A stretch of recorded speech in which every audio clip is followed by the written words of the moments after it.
Hi, everyone, and welcome to this episode of the Odyssey. Today, we'll be talking to John Stevens, swim run extraordinaire. He's won a bunch of those with his partner. Have you used the same partner each time you've raced, John? Every time except for the ÖTILLÖ World Champs in Sweden last year. Yeah. Yeah, so, um, if you guys are interested in hearing from someone who's crushed the courses and been out there ahead almost every time, John's definitely the guy. So, we wanted to bring him on not only for his experience with that, but also because he's a resident of the Casco Bay area, the main area, and really helped Lars first and second year with Jeff and just figuring out the course and getting around there. Lars isn't a native of that area, so John's been a great help both with that and Boston. So we wanted to have him on. Welcome to the podcast. Yeah, thank you. Happy to be on. So your childhood, you grew up doing what? Mostly swimming and kind of picked running up, or where did it all begin? Yeah, for me as an athlete, I started swimming at a pretty early age, got competitive, I guess a little late compared to today's standards. I think it was fourth or fifth grade on the local Y team. Switched over to a U.S. swimming club team locally here in Portland, the Portland Porpoises. And yeah, from there, just swam straight through high school, went on to swim at college at the University of Miami.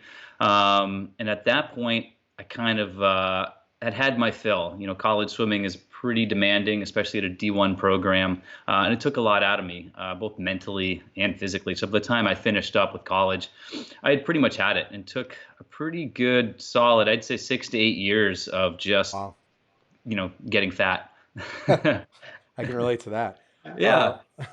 so, I mean, through that time, were you just doing swimming? Were you into other sports? Did you do triathlon or any kind of swim run? Back then it wasn't called that, obviously, but anything No, similar? I was just swimming growing up. I played tennis a couple of times in the fall for the high school team, but that's because we got to take a week-long trip to Hilton Head, and I was in it for the vacation. I didn't get into running, at least competitively, other than anything, just getting in shape for swim season, until I was fat and looking to lose shape later in life and just wasn't quite ready, looking to get in shape and just wasn't quite ready to get back into the pool. I was looking for a different way to do it. And that's when running came along. I did a couple triathlon relays in college, but just did the swimming leg, and it never really clicked as something to get into until later in life. So you grew up your entire life in the same area you are now, or how have you traveled around? So yeah, born and raised in Portland. I went straight from the hospital. I was a early summer baby and went straight from the hospital to my parents had a summer place on Little Diamond Island that they bought in the late '60s, and I grew up there every summer. And it's very small, tight community. 50 to 60 houses, mostly summer residents. And it was a pretty cool place to grow up and spend your summers. It's the type of place you show up when school's out in June. You lose the shoes and you don't put them on until school starts again in early September. So it really was, almost an intro to swim run in a way, because that's what we were doing all day, is running around the islands, jumping off the docks, climbing on the rocks, jumping off of those, and running between everyone's houses and all over the beach. And it was just it was a pretty cool way to grow up and spend summers. That's actually a pretty cool way of looking at it. I didn't even think about that when you said where you spent your summers. I'm sure a lot of people that lived on the or still do live on the Great Lakes and even smaller lakes in the inland parts of the United States, shorelines like you're talking about on the ocean. Um, so how did you actually go about meeting Jeff when Jeff was with us and helped found Casco Bay with Lars? When did you meet those guys? I mean, I know you weren't involved with the production side of it first year, or maybe you were, but speak a little bit to that as to like how you heard about it, registering, and then your involvement first year beyond just being an athlete. So I first heard about SwimRun. Outside Magazine did an article years ago. I think it was maybe 2 or 3 years before Jeff and Lars started SwimRun USA. And it was one of those things. They did it on the ÖTILLÖ World Champs in Sweden, and you read this article and you see what that is, and it just looks like such a cool thing. And I was instantly drawn to it. And I was at that point into triathlons and open water swimming again, and that type of multi-sport stuff. And I saw that and I instantly emailed it to my brother and was like, man, Casco Bay would be awesome for something like this. And of course, we never did anything with it. Fast forward a few years and I still remember it. I was scrolling through Facebook one night and all of a sudden I started getting all these text messages and notifications and everyone is sending me the Slow Twitch article that Lars had put out about the Casco Bay swim run. Yeah. And, I immediately was like, oh man, this is awesome. This is perfect. I can't believe someone's doing this. My first thought was, who is doing it? And then my second thought was, man, I got to find a partner and lock it down quick. And I immediately thought of Matt Hurley, who I didn't really know all that well at the time. But I knew we swam the same speed. I'd never run with him, but from what, we had said to each other, just talking, it seemed like we would be a good fit running. And I reached right out to him right away. And I don't even think we knew each other well enough to where he even remembered my name or really who I was, but it's Matt and he's pretty easygoing and he agreed to it right away. And then I started looking into who it was and I found Jeff and I reached out and, asked if he needed any help, told him I lived on the islands and, that first year they had it pretty well under control from the start. Jeff was pretty meticulous with that stuff and he had it locked down. And, I gave him some ideas for some routes on Great Diamond, I think that first year and Little Diamond, and it just wasn't something that panned out. And then after that first year, they kind of reached out and started chatting about other possible routes. But that first year, yeah, Jeff and Lars just kind of went after it and went in big and it really worked out. And we've kind of, it's been adapted and changed since then, but it's kind of still that same core course that Jeff really came up with. So I know with all the work that Jeff did, and then it was surprising, obviously, that he passed and devastating. So Lars brought in you, obviously, for more roles because of your knowledge, not only in Casco Bay but Boston. But he also, brought me in to help with day-to-day operations and things like that. But your family is also, I mean, you have deep roots in the area as well. I think Lars told me that your family is really locked into the area and kind of, you guys are kind of celebrities around there.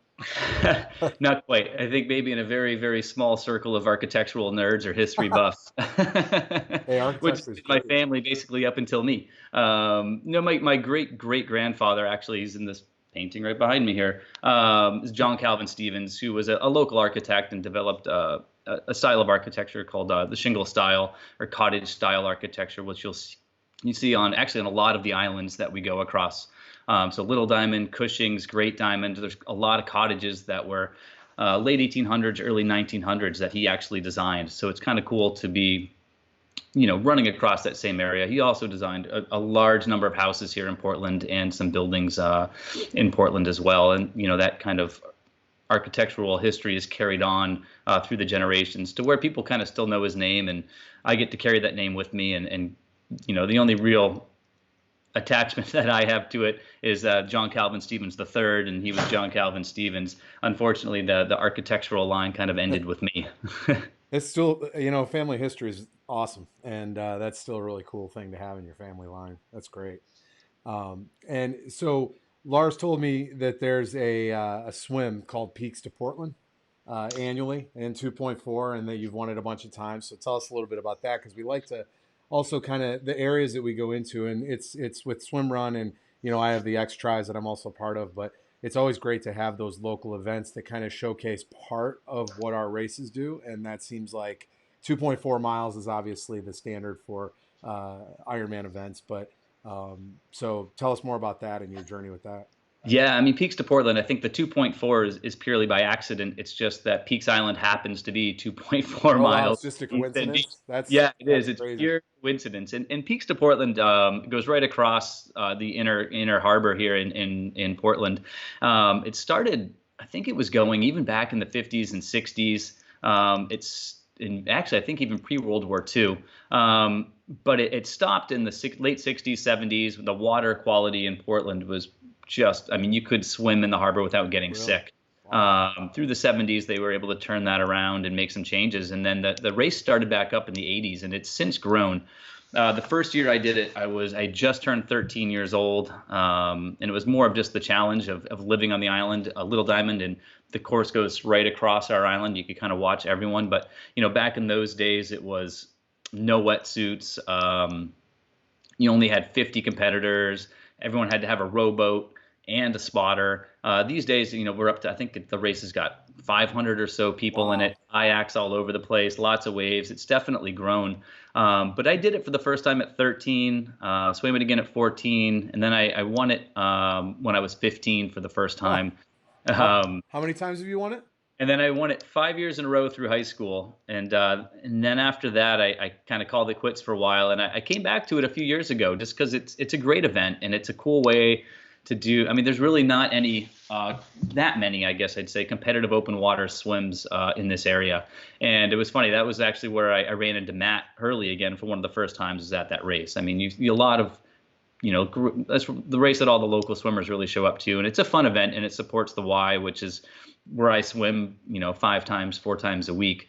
And I've been kind of plugging away at it the last few years, and then finally kind of came out on top once again this last year. So, which was a nice little surprise. That's great.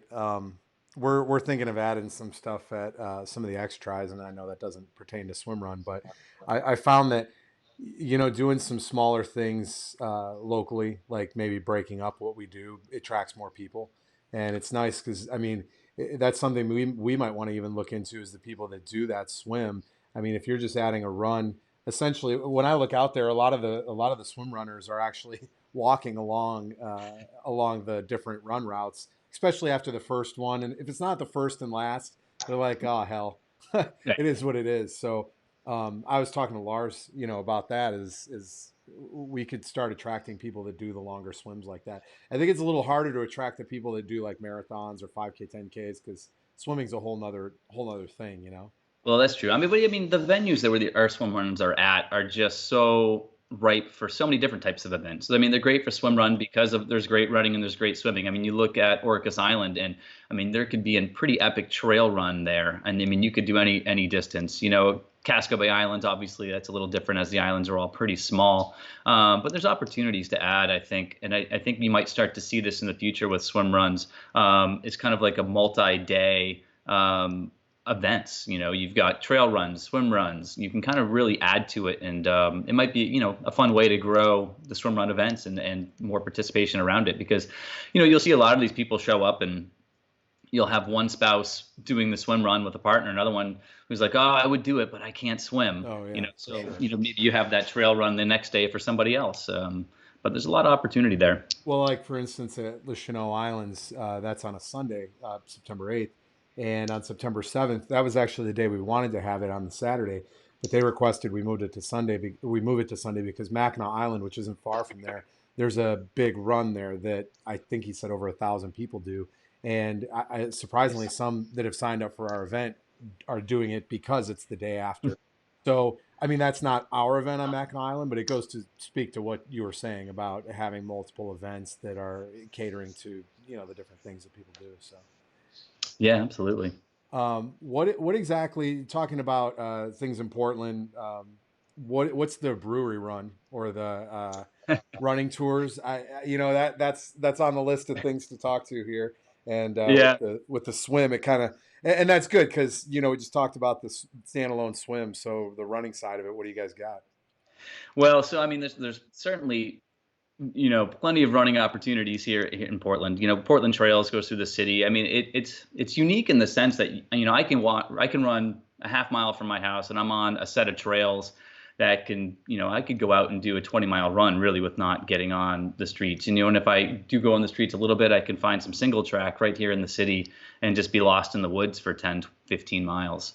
But a few years ago, I did start a company, Port City Running Tours, and I started out as scenic and historic tours just around downtown Portland, and then I not teamed up, but was introduced to Portland Beer Week by Allison Stevens, who actually owns a local restaurant here and bar, The Thirsty Pig, and she said, it would be really awesome for Beer Week is if you did your running tours from brewery to brewery.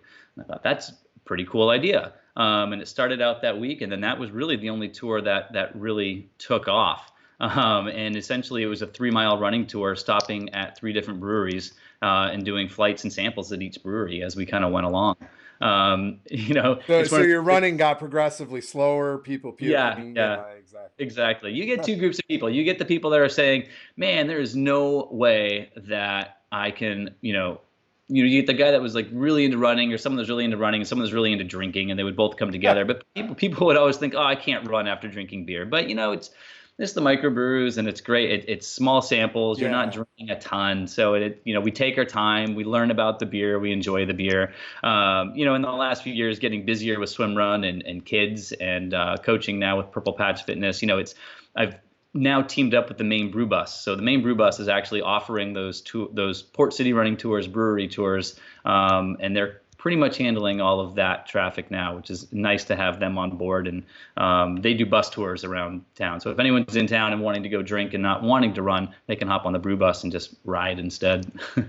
Well, and I mean, not that I run while I'm drinking that much, but the times that I have, I can remember it. It dulls the pain. I've actually run the fastest I've ever run. I had some beers in me, and yeah, I didn't feel a thing. I got to the Yeah. end and I felt it. Sure as hell, I felt it then. Yeah.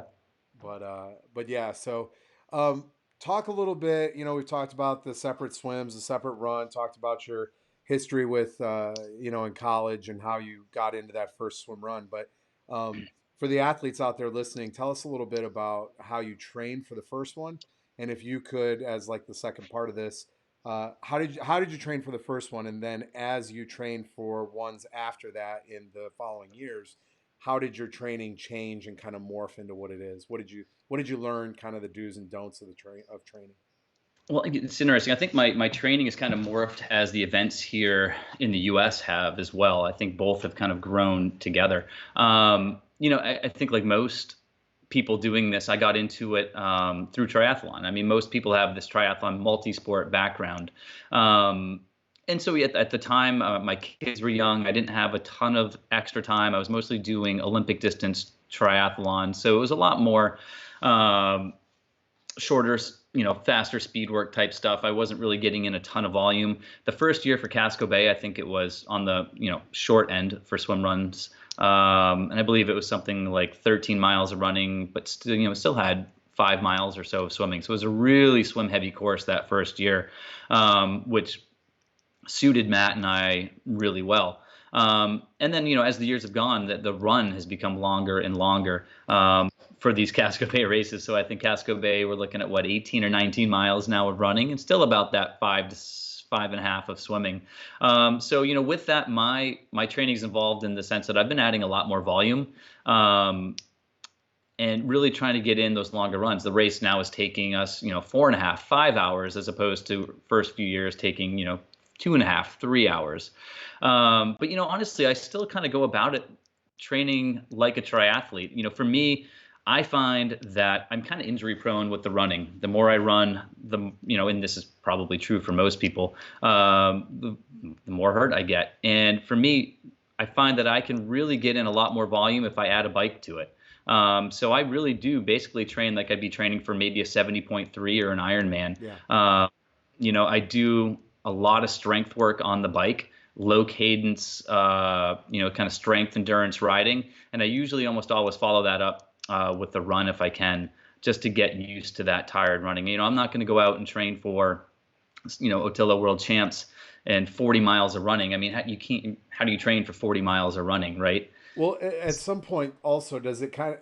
I mean, it seems to me, and I haven't done a swim run. I've done a bunch of iron distance triathlons and stuff, but it seems to me that if you can run, you can run. And with swim run, getting the breaks in between. I mean, not that swimming all that isn't hard and that the runs don't add up. I'm not saying that, but while you're swimming, although physically you're exerting yourself, it is giving you a little bit of a break as far as the specifics of running. And when you get out, you're upright, and as soon as your heart settles in and you get your equilibriums back, and you're balanced and running, does it seem like you're kind of at least a little fresh? It's a little different in between every swim. Oh, absolutely. I think everything kind of comes back a little bit. It's a totally different thing to go out and swim run with 18 miles of running and 5 miles of swimming than it is to go run 18 miles straight. Yeah. Of or course. swim 5 miles straight. And that's one of the things that I've really started trying to add a lot more to with my training is swim run specific training, because it's one of those things like, I got in the other day for an actual swim run session for the first time since probably September, late September, I think, actually maybe since swim run San Juan Islands. And you just forget how much that swimming to running, swimming to running, swimming to running in that wetsuit with the shoes, and I do it, with the race bib on for the full kind of effect. Yeah. You forget how much that kind of sucks. Like it takes a lot out of you. It hurts. It's not easy. That wetsuit pulls you and puts your body into these positions for running where it's not ideal. You're not holding proper form. And same with the swim. Swimming and swim run is a lot flatter. You tend to lose a little bit of that rotation with the shoes dragging you. You're exerting your shoulders a lot more with the paddles. It's very specific type of swimming and type of running. So one of the things I've done mostly last year, and will definitely continue to do this year, is be much more swim run specific sessions, at least once a week, getting out there for a couple hours of just swimming and running, and doing those transitions and getting used to, hopping out of the water and running fast. And then what do you do with these paddles? What do you do with this buoy? Where do you put your cap and goggles? You kind of got to nail all that stuff down. It gets a little, you get a little confused when you're out there on race day and you haven't done it before. So. Well, and I think, for someone like yourself that's a natural swimmer, or I mean, I guess as natural as you can be, growing up with it and everything, it probably is a little easier for you to go from the run to the swim every time. But for someone like myself, I tend to lean more towards being a natural runner when I'm actually in shape. Um, I run, and whenever I would get right in the water after I'm running, the breathing is crazy. Like, because you're involuntarily breathing when you're running, and you have to go to like this voluntary type thing where you're controlling your breathing instantly, and you're killing your volume, and you're just not taking the oxygen in. I mean, Yeah. I'm doing Les Chenaux Island. I'm going to do it with Lars. We're going to go up there early as we plan it, and Right. that'll be my first one technically. And I'm quite frankly, I'm scared shitless because just that and that and his actually. Hold on, let me shut this door. That Yeah. and his natural, I guess his natural ability across the board, his Norwegian ridiculousness, genetics. But yeah, so I think you actually are very well suited to win like you are, because you guys both have no trouble getting in that water, right? After your Well, I think, run. yeah, that's the big thing. I mean, the water for us, it's funny. I feel like the water kind of brings us back to life. And it's funny, you talk to a lot of the swimmers who are out there doing it. You get so hot and you're just in that run. And you're like, man, just my legs are killing me. It's hot. I'm sweaty in this wetsuit. Just, you get back to the water and it's just like, all right, energy back and let's go. But yeah, and then you hop out of the water to the run and everything's kind of thrown off a little bit. The heart rate kind of spikes right up once you get up and get running. And it takes, like you said, it takes about 30 seconds to a minute of solid running before you start to feel normal, or as normal as you can running in wet shoes and a wetsuit. Yeah, I get the whole cooling off thing, but the second my head goes in that water and my heart rate's still at like 160, 170 or higher from the run, and it, oh man, it sucks. But no, it's great. I mean, I can't wait to do it. I'm actually really excited. One of the things Lars and I talked about is, it's not just obviously the triathlon market that comes into this. It's its own market, and then it's the swimmers and the runners, and so there's this vast pool of athletes that we can pull from. But probably the biggest pool that we can pull from is the triathletes, and getting the word out to them that, hey, one, you don't have to train specifically for this, and it goes to say with what you just said, or goes along with what you just said about you kind of train like it's a 70.3. So one of our biggest challenges is I mean, one, getting the word out, but also convincing athletes or triathletes like, hey, you're training for this Ironman or you're training for this 70.3. You're trained up to do a swim run. You don't have to train for months and months and months. All you have to do is have a few specific maybe gear items like a swim run wetsuit, and guess what? You can do one carry-on bag for the entire trip, and you're good to go. Oh yeah, absolutely. I mean, it's nothing like, Yeah. flying to Europe for a race and literally having nothing but a backpack with you. And it's part of the training. I think it's any triathlete could slide right into one of these and do pretty well. And it's like we said, everyone gets nervous, like, oh well, there's 18 miles of running. Yeah, you're not running more than maybe 3 to 5 miles tops. Oh well, it's 5 miles of swimming. Well, you'll probably have one swim that's a mile, and everything else will be anywhere from 400 meters to 1,000, 1,200 meters. So it's broken down, and when you break it down like that, it's much easier. Again, I think back to World Champs. There's 40 miles of running in that race. There's no way I could go out and just run 40 miles. But you break it up over the day, and with all these swims, like it becomes much more manageable. And when you're in the water, you're all but weightless, or you are weightless, and so your feet that may hurt after running X amount of miles all of a sudden get a break for that entire swim. So Right. and you keep talking about the miles. Our swim, I believe, is the longest of the total swimming at the Les Cheneaux Islands. So having you and Matt come up, or you and another person, and do that, I mean, it's 6 miles of running and 17, or 6 miles of swimming and 17 of running. So it's swim heavy. It's definitely swim heavy, and would favor you guys. So you guys being, I guess, what, 4-time champions total? You guys have won 4 times? Yeah, 3 times at Casco Bay and once at San Juan Islands last year. Yeah, who'd you guys beat at San Juan last year? This guy, you might have heard of him, Lance Armstrong. Yeah, he showed up. Yeah, that was fun. I mean, it's fun to have people like that. And Simon Whitfield's such, I can't say enough about him. I mean, what an amazing guy. Really, I mean, he was super cool and just hanging out and chatting with everybody, and he really represents to me the type of event that this is, in the sense that he showed up, and for him it was this experience. Like, he knows he doesn't need to get in great shape to do it. He knows he can do it, and show up and just take it all in for what it is. And it's really just an adventure. All these courses are different. Everything's completely changed. I mean, even Casco Bay, the course is different every year, and you're going island to island and starting somewhere else.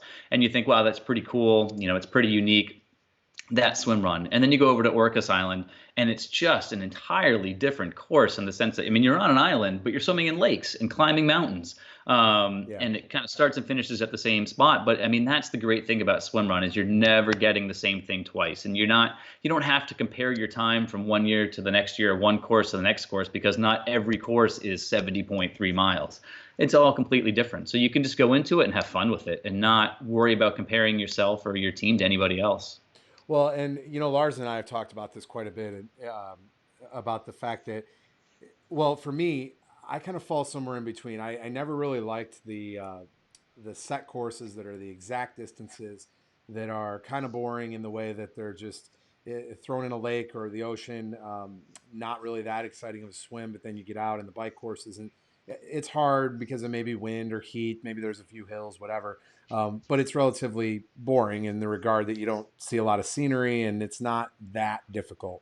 So then you go on to the run, and usually a lot of the run courses, and I'm talking about triathlons right here, but a lot of the run courses are kind of dumbed down, in my opinion. And this is just personally how I feel about it, because you want people to finish, obviously. And so if the swim's hard and the bike's hard, you got to make the run.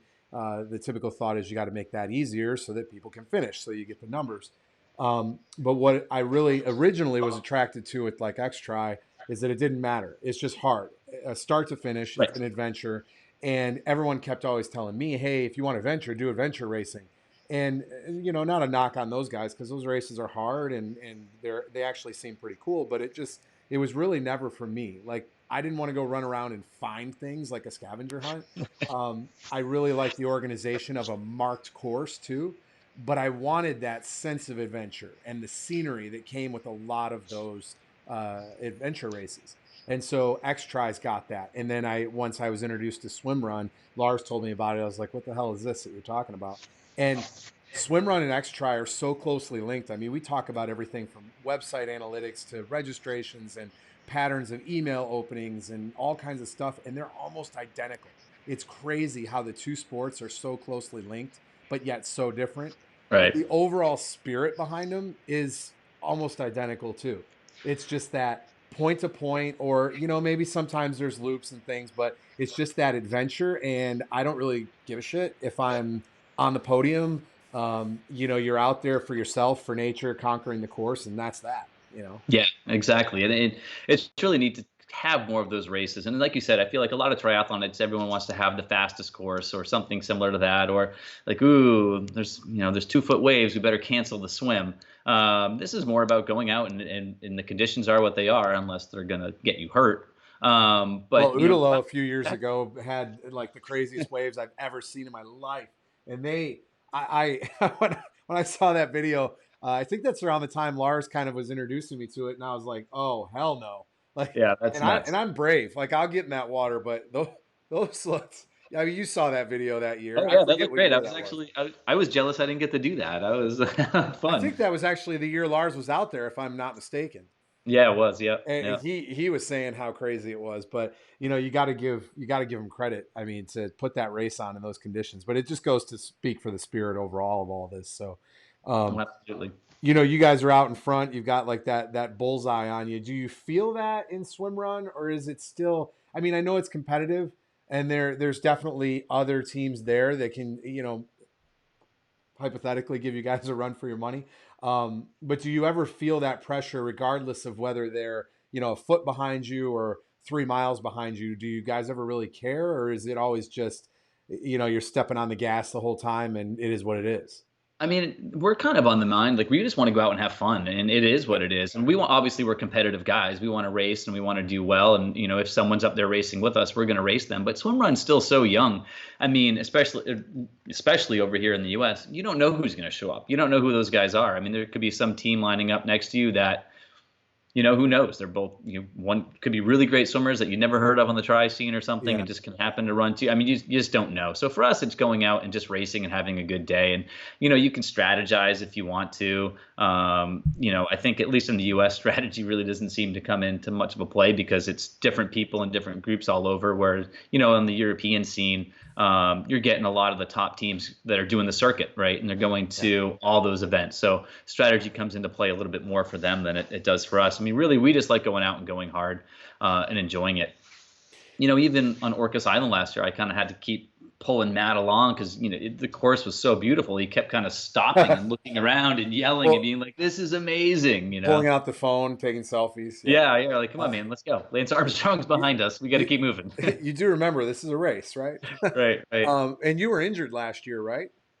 Yeah, I sprained my ankle pretty badly early July. And so, I mean, I didn't run for almost 5 weeks going into Casco Bay. So for me, Casco Bay was more like a kind of kick your ass back into shape type thing. And I think I ran in the 10 days leading up to it. I managed to get in like 3 short runs just to get my legs under me a little bit. And then, Matt really ended up having to drag me through that race towards the end. My running fitness wasn't there, and I felt it that day for sure. And we kind of tailed off on the end, but it was a big fitness booster. And then going into World Championships, you Yeah, just got. tell a little bit about that experience. That was last year, right? That you guys went over there. Yep, we went over last year, and I partnered up with another guy from Maine, Nate Larley. And our attitude going to it was, this is a pretty epic experience. Let's just experience it.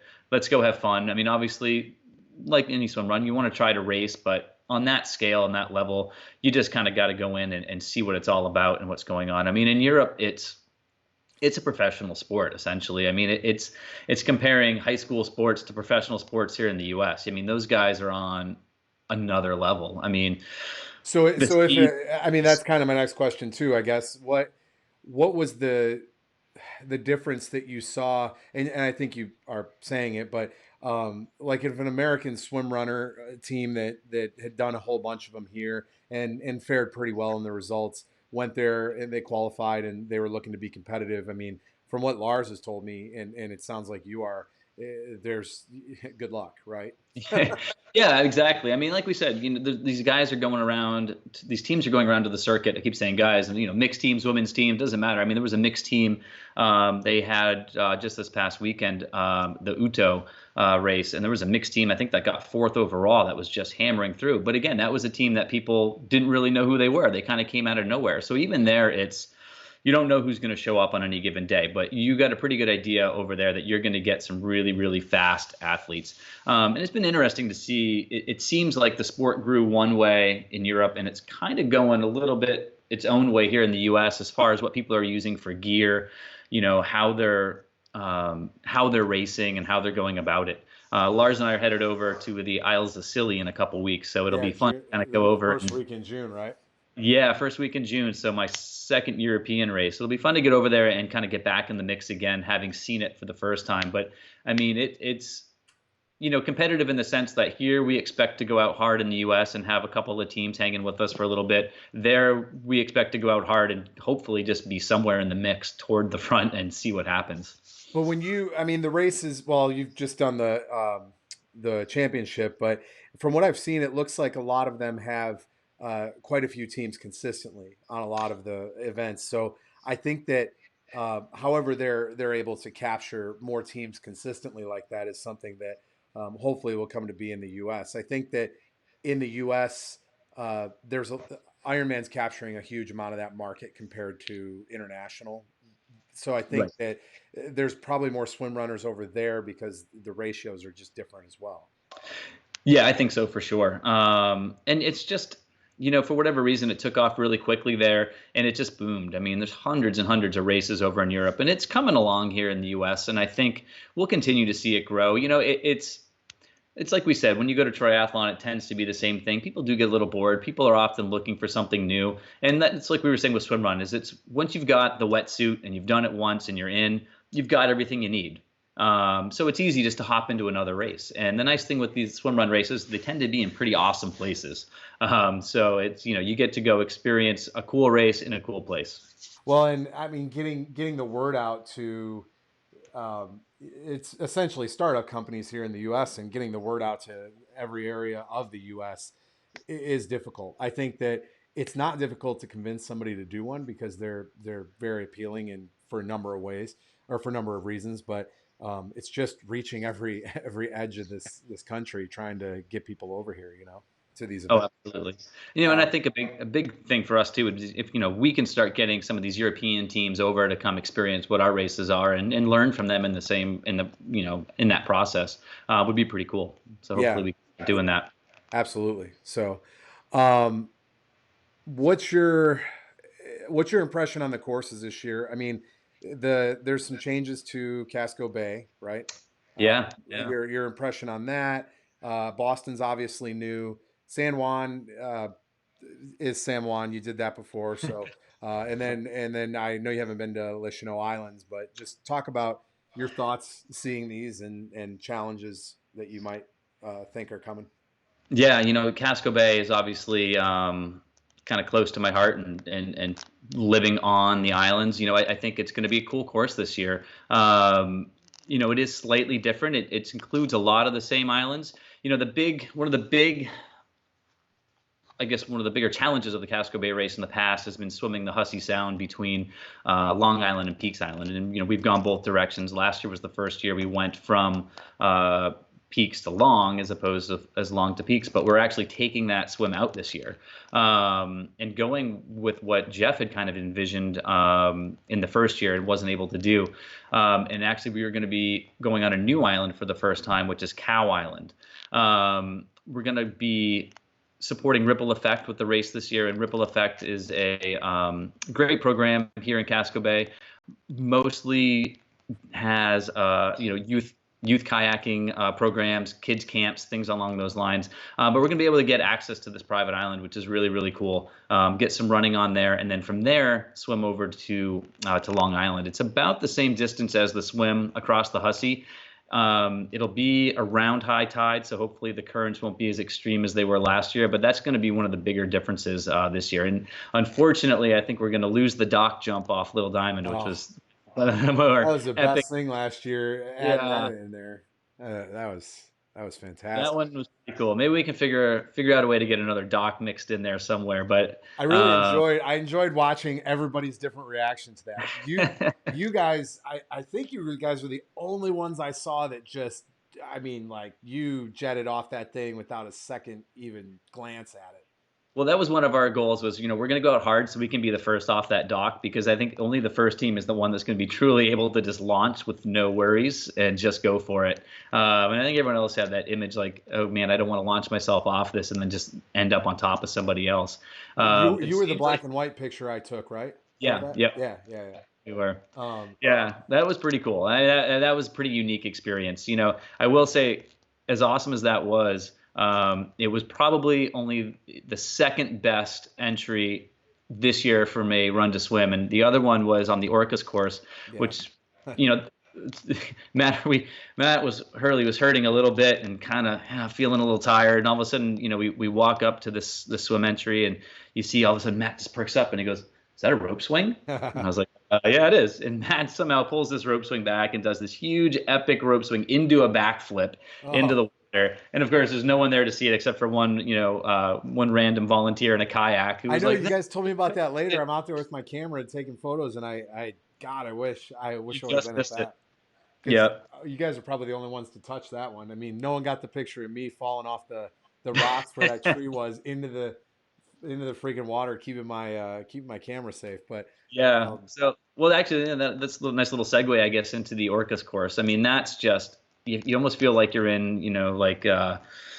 like Narnia or Lord of the Rings or something, running through those oh yeah, forests, and it's just magical, magical, cool place, and just the elevation gain is crushing. The elevation loss, charging down those hills, just feels like someone's taken a baseball bat to your quads. But these meticulous trails that are just, you could just weave and wend through, and the crystal clear lakes that just, it's almost so refreshing. You almost want to drink them as you're swimming through them, and going what through it was all. crazy is how black the water was. Like when you Yeah, guys were jumping off that rock, I thought, oh, I know it's probably deep, but I'll be able to see. And it was weird. The water was like crystal clear, but it was so black and dark. And obviously, the overcast day, helped that. And but what you were right. saying about it being this like fantasy world out there. I mean, there was mist coming down and fog coming up, and yeah, I mean, and I would venture to say that it's like that a majority of the time out there. I would imagine that it is, and I mean, it was just such a really cool, magical place, and it's neat to me because it was such a contrast to Casco Bay, but at the same time, you're still there doing swim run, and it was great. I think Boston Harbor is going to be a little more similar, obviously, to Casco Bay, Yeah, just down the coast a little ways. That's going to be a cool course, and it's going to be fun just having Boston right there. It's a Saturday race, so everyone kind of gets to do their race that morning, and then you're in Boston for the weekend. And there's a couple of bigger runs and a couple bigger swims. But we're going on these islands out in Boston Harbor that a lot of people don't even really know about. I've yeah. been to Boston. It's 2 hours away, hundreds and hundreds and hundreds of times. I've never stepped foot on any of these islands. So to get out there and hop on these ferries and get out and do this experience in such a kind of a iconic location will be really, really cool. I think that Boston. The most impressive thing about that is that Lars and uh, sorry, Mike, right? Yes. Yeah, those two guys, they actually got this approved. I know Mike did a lot of the work prior, last year and everything, and with Jeff's passing, it all slowed down, Right. obviously. But this year, Mike passing more of that off to Lars, and passing that torch and just saying, "Here you go, it's yours now." Um, I'm impressed beyond words that they've been able to get it approved at all. I mean, Well, I mean, they're essentially closing Boston Harbor for this.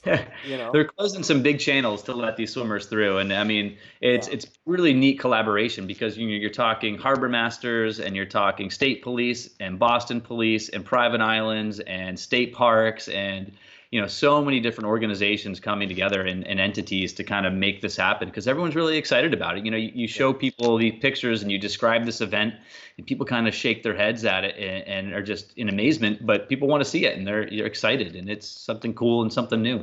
Yeah.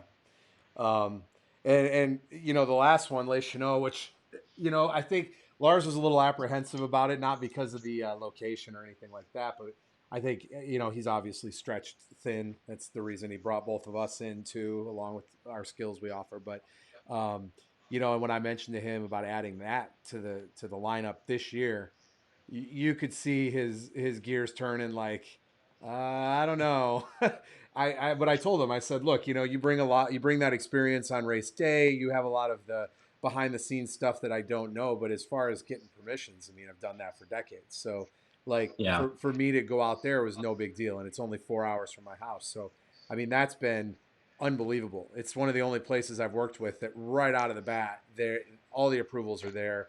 They're like, oh my god, we want you guys here because it's just after their tourist season dies off too.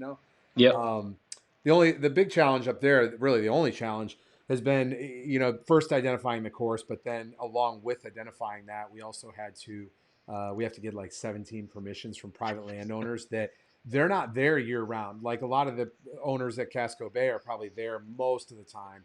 But Yeah. God, they're all summer homes and they all scatter everywhere across the US. And like, Yeah. Track everybody down it's and taken 4 months just to get their emails. And, today yeah. we finally, sent all the permissions out and everything. But man, that course up there, there's a number of swims that are over a mile, Yeah. and what's cool about it is I don't think there's been much talk about the Great Lakes, and I really wanted to bring something not only that's by my house here, but the Great Lakes are amazing. Have you been to them? I have, yeah, Yeah. just once, in Michigan, Lake Michigan. But it's such a cool area, and I think it's ripe for swim run. And I think it's one of those things that people have kind of been looking for. It's that Midwest population. You're kind of stuck in the middle. Do I want to travel to the East Coast? Do I want to travel to the West Coast? To have that right there is gonna be really neat, and it seems like it's getting, watching it's getting great response. Everybody's really getting excited about it, and I'm looking forward to seeing it. That's for sure. Yeah, and when I was planning it, I was looking everywhere, and there's only surprisingly a couple locations that can uh, offer a course that Swim Run needs. With the islands and everything, and you would think lakes that big they'd be everywhere, but they're just not. And what's nice is the Mackinac Bridge is there, the Mackinac Island. So vacation wise for kids, and just staying in Lishino and kayaking and fishing and everything, it's great. So I could not be more excited for this year from my personal standpoint either. I was talking to Becca about it, and it's most traveling I've ever done. But man, so many places that I'm going, and I can't wait. Yeah, it's exciting. It's going to be really cool to see. And you were mentioning about trying to find you think all these bodies of water, and people are always throwing out recommendations. Oh, you should do a swim run here. Yeah, You should do a swim run there. I don't think people realize it's hard to tie together a swim run course and make it flow and make it manageable. And we've scouted and looked at, just for ideas, various different places, and you're like, oh, that's going to be a sweet place to do it. And then you start mapping it out and doing it. You're like, it just doesn't no, work. yeah, yeah. I It's mean, tough. I can say that and I've probably created 3 or 4 dozen courses in my life, put on over 100 events, and creating this course at Lishino was the hardest thing I've ever done as far as course design. Because Yeah, you're it's you're right. tricky. You've got to get certain distances too to have a run that's like 7 miles is ridiculous. Yeah, yeah, You need to, and there's these ranges you have to stick to, and so it's almost like when you find it and it comes together, it's just meant to be. That location was meant to be, so you have to do it. yeah, yeah. And then every once in a while you get a place like Casco Bay, which is kind of perfect. These islands just happen to be Oh yeah, pretty similar to the Swedish archipelago, and everything's close enough together that it just works. It's so close to Portland, and it's pretty unique in the sense too that I don't think people realize this, but with Casco Bay, every island is its own little community. So you're essentially working and it has its own little idiosyncrasies, and it's kind of different atmosphere, different attitude, and it's so different trying to work with these communities, and each one, the swimmers trying to get permissions to get all of this to tie together in a lot of private islands. It's really kind of cool to see it come together. yeah, yeah, for sure. And I think that the whole Odyssey name and the brand that Lars has put together has actually come together itself now with an East Coast, a West, two East Coasts, a West Coast, and now a Midwest race. Maybe something down south in the future would round it out really nicely. I know he's Right, thinking right. of that. So, yeah, I commend everything everyone's done, and your efforts for sure on both sides of it. But Lars mentioned one last thing on here. Can you talk a little bit about Purple Patch? I have no idea what that is. I know it was on the list of things to talk about. So Yeah, no, it's that really is Purple Patch Fitness, so triathlon coaching, and we have the head coach Matt Dixon, and this is part of the reason that Matt Hurley unfortunately isn't able to race with me as much, is because he's just killing it in the triathlon world. He's really it's one of those things that you don't realize talking to him, because he's such a humble guy. You don't realize that, one, he's a really incredible athlete who trains his ass off, but two, he's an amazing coach. and triathlon coach, and he's been there for a few years, and now he's the head of coaching at Purple Patch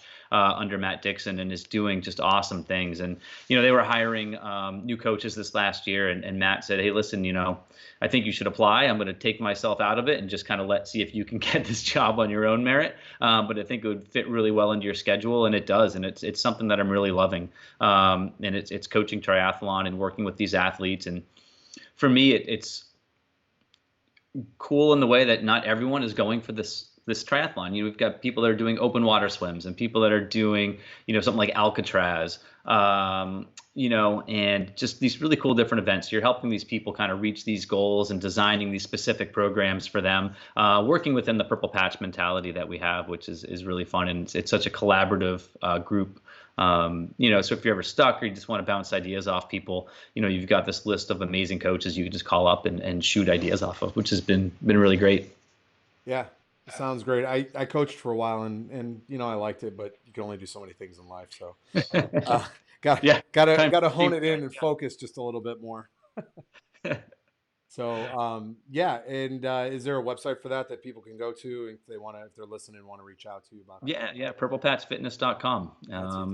Reach out. And anyone watching this has any questions about any of the stuff we've talked about, you can reach out to me, either through the Ödyssey Facebook page or email address or something like that, and I'm happy to answer any questions or help people along with their swim run journey should they need it.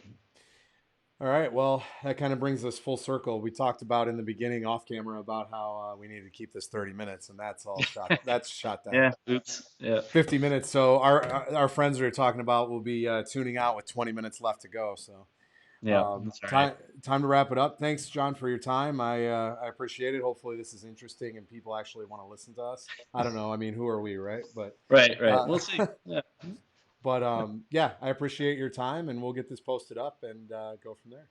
All right. Thanks, man. Appreciate it. Have a good one, man. Thanks. You too. All right. Bye.